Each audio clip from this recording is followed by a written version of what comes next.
everyone, welcome back to my channel Budding Physios. Today day 31 of one muscle day. ఈ రోజు డిప్రెసర్ anguli oris muscle కోసం నేర్చుకుందాం. ఈ డిప్రెసర్ anguli oris muscle డిప్రెసర్ కదా, so it does depression and lateral గా move చేస్తుంది. ఓకేనా?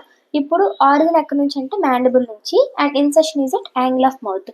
ఇప్పుడు ఈ యాంగిల్ ఆఫ్ మౌత్ దగ్గర ఉన్న మజిల్ ఏంటి? ఆర్బిక్యులరిస్ ఆరిస్. సో ఈ డిప్రెసర్ యాంగ్లే ఆరిస్ యాంగిల్ ఆఫ్ మౌత్ దగ్గర ఇన్సెక్ట్ అయ్యి ఆర్బిక్యులరిస్ ఆరిస్ మజిల్ ఈ రెండు ఎక్కడ మీట్ అవుతాయి అంటే యాంగిల్ ఆఫ్ మౌత్ దగ్గర మీట్ అయ్యి బ్లెండ్ అవుతాయి. Okay, next is nerve supply. Facial nerve branches wise చూసుకుంటే marginal mandibular. Okay, action it pulls the mouth laterally. Okay, next దీని యొక్క యూనిక్ ఫీచర్ ఏంటంటే డిప్రెసర్ మజిల్ కదా, డిప్రెషన్ లో ఉంటుంది అంటే ఎప్పుడు sadness. So it gives the expression sad. So it is called as muscle of sadness. And it is also called as triangularis muscle, ఎందుకంటే ఇది ట్రయాంగిల్ షేప్ లో ఉంటుంది. ఓకే, దీంట్లో ఏంటంటే ఫర్ సపోజ్ ఒక పేషెంట్ కి ఫేషియల్ నర్వ్ పాల్సీ వచ్చింది అనుకోండి, ఇది 2 sides ఉంటుంది ఈ మజిల్ కూడా, same all the other muscles. కాకపోతే ఏంటంటే ఇండిపెండెంట్ గా వర్క్ చేస్తాయి. రైట్ సైడ్ ఉన్నది రైట్ సైడ్ ఇండిపెండెంట్ గా వర్క్ చేస్తుంది, లెఫ్ట్ సైడ్ ఉన్నది దాని ఇండిపెండెంట్ గా అది వర్క్ చేస్తుంది.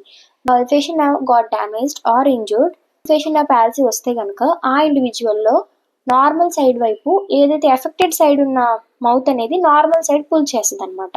ఎందుకంటే ఆ ఎఫెక్టెడ్ సైడ్ దాంట్లో టోన్ అన్నీ ఉండవు కదా, it gets completely paralysed.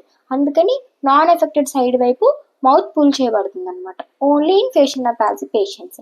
And depressor anguli oris muscle కదా, opposite to levator anguli oris muscle. So దీని యాక్షన్ అనేది లివేటర్ యాంగ్లే ఆరిస్ కి ఆపోజిట్ గా ఉంటుంది. ఒకవేళ మీకు గుర్తు రాకపోతే ఏదో ఒకటి గుర్తు పెట్టుకుంటే దాని complete opposite will be the another muscle, depressor and elevator. Okay, thank you for watching and follow for more.